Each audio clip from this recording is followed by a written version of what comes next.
Good afternoon, everyone. This is Rick Baker. I'm in the Frisco, Texas office of Coldwell Banker. It's September 28th, the Sunday. Here's the Dallas real estate update.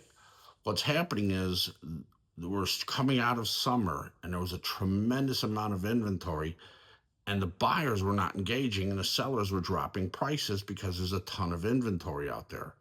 See, most people don't realize this, but Dallas is a very unique real estate market, because what happens is we're driven by all the new construction. I mean, everybody'd rather have a new home. I bought the home I'm in, I had it built brand new. Much better, far more energy efficient, everything works, everything's straight, etc. So the builders at the end of 24, they saw the interest rates had dipped, they put up thousands of homes and they didn't sell. So in summer, we had up to 9 months worth of inventory, which is a tremendous amount of inventory for new construction. They like to be about half of that. Now, most realtors, except for me and maybe a few other people, they're trained to do one thing: get you to sell your home so they can pocket a commission, then you go buy another one and they get 2 commissions. I teach people to never sell their home. Go to my website, neversellyourhome.com.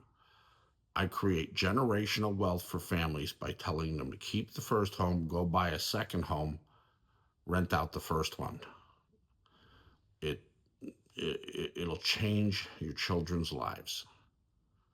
All right. It's irrefutable that real estate over time appreciates in value. It's the best hedge against inflation, and every month the tenant pays off a little bit more of that house. But anyway, there's a ton of inventory out there. Realtors keep trying to sell more and more homes, and more inventory comes on. And you know what? That means it's a great opportunity for the buyers right now. Here's what's going on. My home is a Highland. I think they're the best builder in Texas, up to about maybe 2 million or so.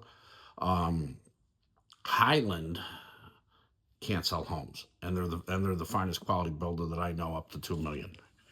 Here, look at this.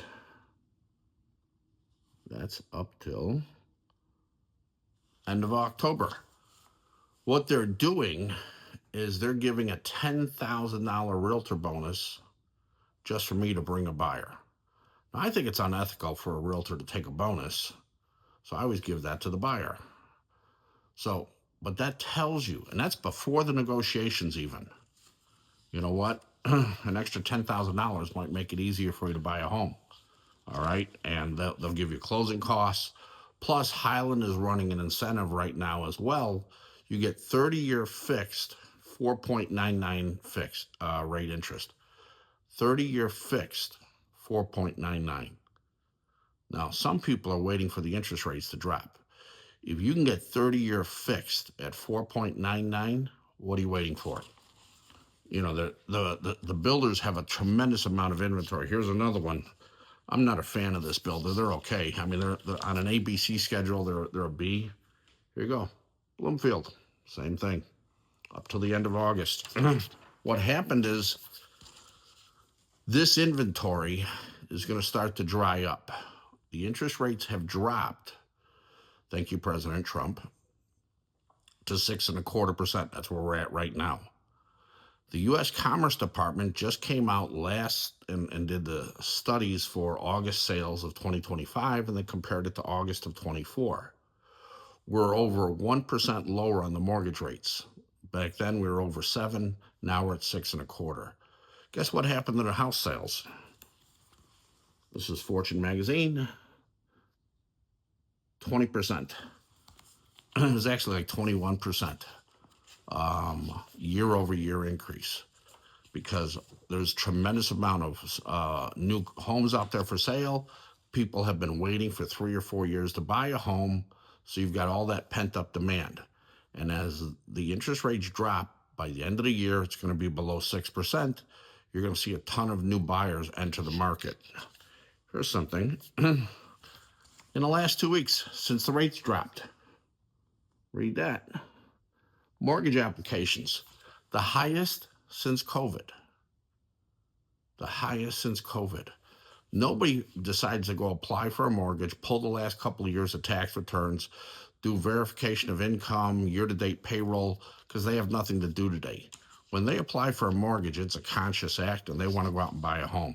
It's a great opportunity because there's still a lot of inventory out there. That's going to dry up certainly by the end of the year, January or so at the latest. Next year, here we go.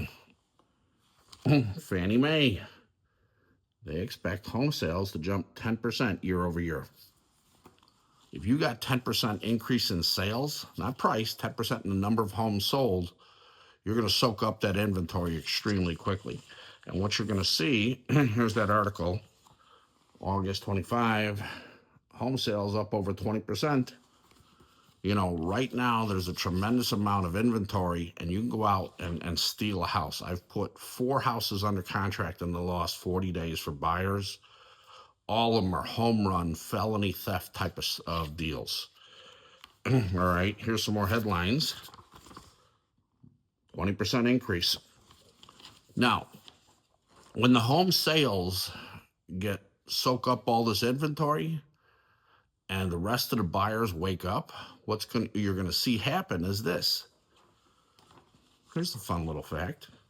Over 40% of the homes in America, like mine, are free and clear. I wrote a check for it. By the way, you know how I wrote a check for it? I've been investing in real estate for over 25 years. It creates generational wealth. The point of that story is that with all those homes free and clear, people don't want to sell that home and go back into debt.